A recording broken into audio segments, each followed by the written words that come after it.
Bully Magnets presenta. Y hoy quiero hablarles de un tema muy importante para entender nuestro mundo, el materialismo histórico.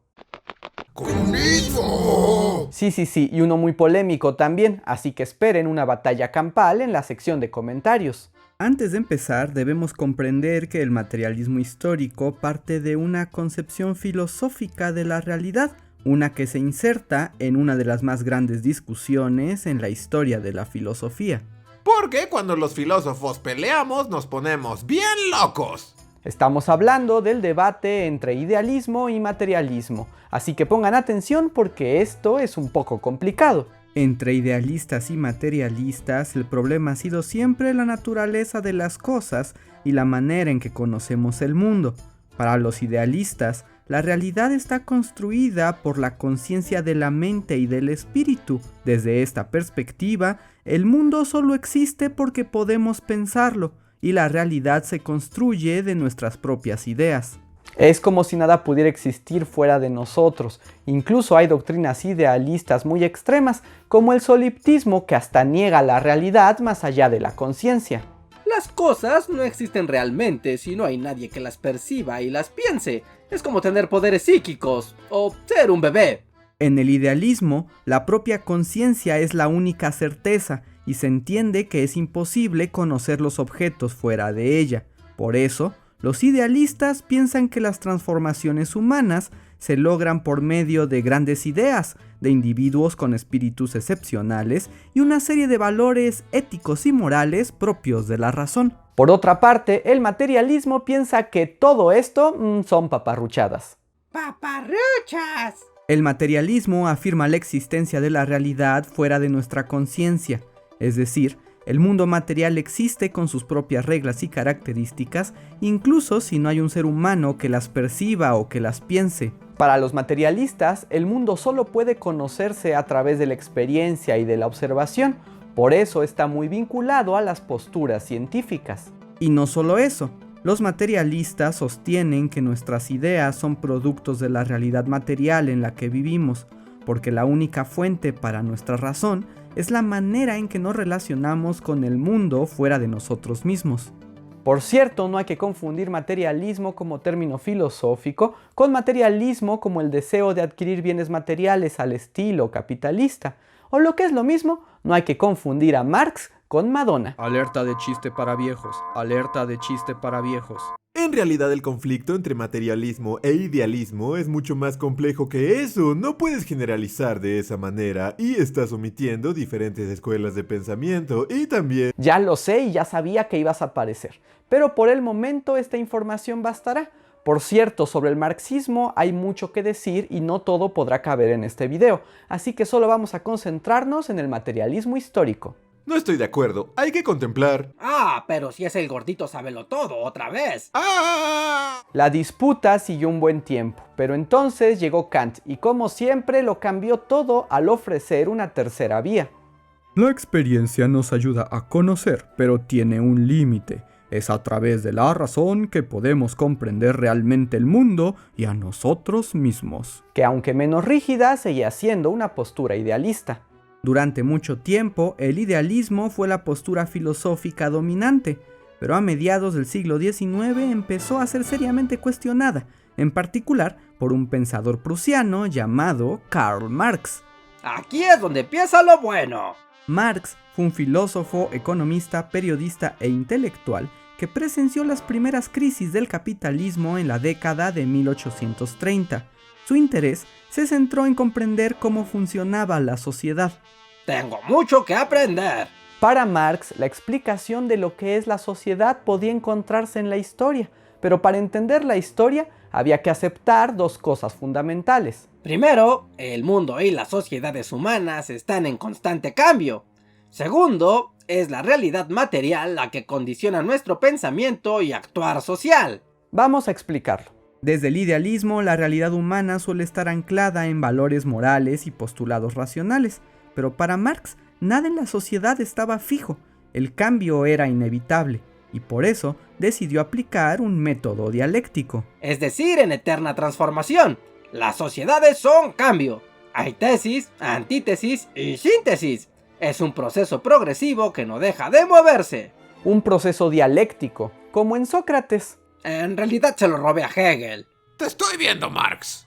Marx estaba convencido que la clave para entender la sociedad era la historia, pero su visión histórica era dialéctica y materialista, y de ahí nació el materialismo histórico. ¡Materialismo histórico! Materialismo histórico significa estudiar el cambio de las sociedades a través del tiempo, poniendo especial atención en las relaciones económicas, las bases materiales y las relaciones sociales y de clase que se crean en consecuencia. Cuando éramos cavernícolas, todos éramos iguales. El trabajo se distribuía entre todos y entre todos se repartía la comida. Pero cuando comenzó a haber agricultura y ganadería, hubo un exceso de productos para el consumo, y gente con más y gente con menos. Fue entonces que la puerca torció el rabo. Aunque algo me dice que no ese es el término exacto que utilizó en sus libros. Para garantizar nuestra supervivencia, los seres humanos hemos desarrollado distintos medios de producción, que van desde la propia tierra o un rebaño, hasta instrumentos como una pala, un tractor o una fábrica. Con los medios de producción se crean toda clase de bienes y servicios, ya sea comida, transporte o chácharas de plástico. El cielo es el límite. Marx se dio cuenta que esos medios de producción siempre han estado en posesión de muy pocas personas, quienes ponen a la mayoría a utilizarlos y producir los bienes y servicios, pero la ganancia siempre cae en la mano del que posee los medios de producción. Todo muy injusto. La tensión entre los propietarios, que son pocos pero ganan mucho, y los trabajadores, que son muchos pero ganan poco, crea las clases sociales y el antagonismo entre ellas. Al final, esto resulta en la principal contradicción del núcleo social. Y gracias a la contradicción viene el cambio. Porque recuerden, ¡dialéctica! Cuando las contradicciones llegan a su máximo, las sociedades cambian a través de movimientos sociales casi siempre violentos, a los que Marx identificó como revoluciones. Cada revolución implica que la clase oprimida se subleva y establece un nuevo orden, en el que se forma una nueva clase dominante y otra oprimida. Es el cuento de nunca acabar. Cada cambio genera un estadio con sus propias características, y Marx detectó que habían existido 4 a lo largo de la humanidad. Primero el estado primitivo, la prehistoria, cuando no había una clara división del trabajo. Las relaciones eran horizontales y de cooperación. Hola, Marx. ¿Explicando el materialismo histórico? Tú sí que me conoces, Dogor. Después el estado esclavista, como el de la Grecia antigua. Un grupo social superior poseía las tierras y las hacía trabajar por medio de esclavos, personas sin derechos que eran tratadas como propiedad. Ay, creí que éramos amigos. Más adelante el sistema feudal. Familias nobles y aristócratas eran dueños de las tierras y los medios de producción, y a su servicio tenían siervos, que ya no eran tratados como propiedad, pero que no poseían nada. Solo tenían derecho a casa y protección mientras trabajan para sus señores. Y finalmente el estado capitalista. Un grupo pequeño, los burgueses, tienen todo. Fábricas y tecnología que acelera la producción. Los obreros trabajan estos medios por un sueldo fijo. El trabajo de los obreros genera mucha riqueza, pero solo recibe el mínimo por su trabajo y no se lleva ningún excedente. Más adelante creó un quinto, el modo de producción asiático, que es una mezcla entre feudalismo y capitalismo, pero a ese no le vamos a hacer mucho caso porque la verdad fue un parche que Marx se inventó para los casos que no cuadraban con su análisis. Marx es un astuto zorro. En todo caso, el capitalismo es el modo de producción más reciente. Marx explicó que su gran éxito se debía a la invención del Estado Nacional, capaz de regular el conflicto entre las clases sociales y evitar la revolución. El Estado valida el modo de producción mediante la ideología. Digamos que justifica la dominación y la manera en que ocurren las relaciones productivas. Hace ver todo como normal y absoluto, para que nadie cuestione el sistema ni busque un cambio. ¡Te lavan el cerebro! Pero Marx estaba convencido de que la vida histórica es cambiante y que la sociedad no es inmutable, así que el capitalismo no podía ser el último ni el más perfecto modo de producción. La visión histórica de Marx es progresiva, porque piensa que cada cambio de modo de producción es una mejora en la sociedad y asumió que una vez que cayera el capitalismo, avanzaríamos hacia un nuevo sistema, el socialismo, el gobierno de la clase obrera, y finalmente al comunismo, un estado ideal de cooperación e igualdad que nos llevaría a la cúspide del progreso humano. Pero no funciona, el comunismo ha caído en todas partes, es ineficaz, solo los tontos creen en él, está demostrado. La verdad es que el comunismo en términos de Marx nunca ha existido, porque requiere la aniquilación del modo de producción anterior, es decir, el fin total del capitalismo.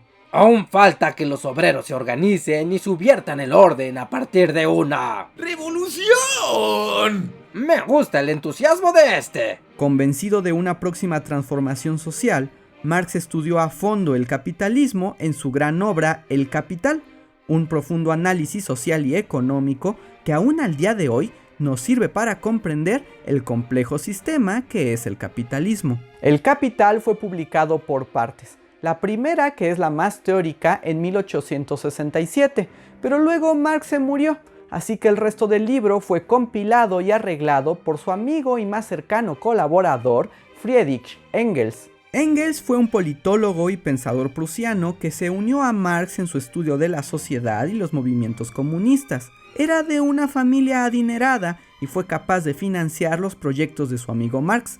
Además, era dueño de fábricas textiles que le sirvieron para estudiar la relación económica entre la clase burguesa y el proletariado.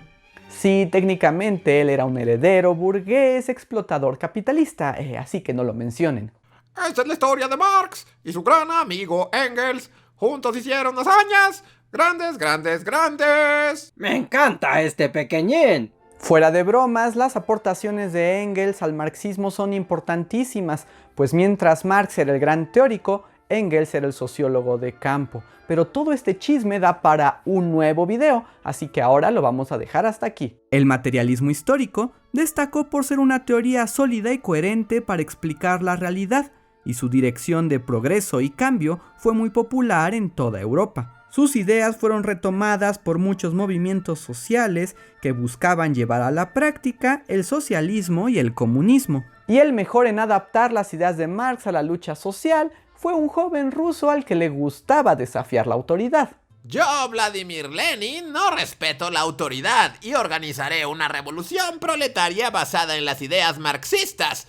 Aunque claro, haré varios ajustes a mi conveniencia. Yo diría que esos fueron bastantes ajustes. Durante el siglo XX, el materialismo histórico creó muchas corrientes marxistas para entender la sociedad, convirtiéndose en una de las posturas intelectuales más relevantes de toda la historia, aunque no exento de sus problemáticas. Uno de los mayores problemas del materialismo histórico es que ve la historia como una línea progresiva que idealiza el progreso humano. Actualmente sabemos que los cambios no son necesariamente para bien y que las transformaciones sociales no son siempre en términos marxistas. Pero aún así, Marx nos legó una visión de la historia única y de gran alcance, lo que lo ha convertido en uno de los más grandes pensadores de la historia de la humanidad. ¡Viva yo! ¡Viva yo! ¿Qué les pareció este video? ¿Entendieron mucho mejor de qué se trata el materialismo histórico? ¿Ustedes qué piensan de las ideas marxistas? Pónganlo en los comentarios. Si les gustó este video, no olviden dejarnos su like y sobre todo suscribirse, es la mejor manera de apoyar a Bully Magnets. Y para los que desean ir un paso más allá, pueden apoyarnos en nuestra página de Patreon o en el sistema de membresías de YouTube, pequeños donativos que se aseguran de que Bully Magnets continúe.